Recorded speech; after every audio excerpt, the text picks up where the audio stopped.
யோசேப்புக்கு தேவன் சிறு வயதிலேயே கிருபையாய் கொடுத்த ஒரு வரம், ஒரு டேலண்ட் என்ன அப்படின்னு சொன்னா, இந்த சொப்பனங்களுக்கு அர்த்தங்களை சொல்லுவது. இந்த யோசேப்பு சிறைச்சாலைக்குள்ள போயிட்டாரு.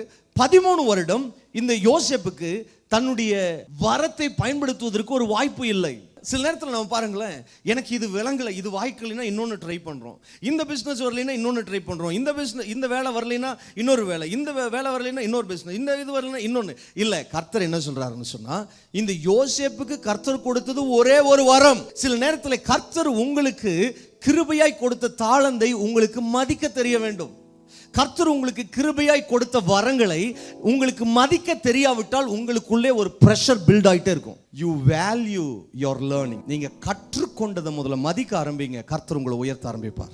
இந்த யோசேப்பு தனக்கு கர்த்தர் கொடுத்த சொப்பனத்திற்கு விளக்கம் சொல்லுகிற வரத்தை இவன் விடவே இல்லை. யோசேப்பு சொப்பனத்திற்கு அர்த்தத்தை சொன்ன உடனேயும் கர்த்தர் பார்க்கிறார், இவனுக்குள்ள இந்த வரம் ஃப்ரெஷ்ஷாக தான் இருக்கு. உடனே கர்த்தர் என்ன பண்றாரு, ராஜா வந்து கதவை தட்ட வைக்கிறார். நமக்குள்ள கர்த்தர் கொடுத்திருக்கிற கிருபை வரங்கள், தாளந்துகள் ஃப்ரெஷ்ஷா இருக்கும்போது ராஜாக்கள் கதவை தட்டுவார்கள், மேன்மக்கள் வருவார்கள், கர்த்தர் உதவிகளை கொண்டு வருவார்.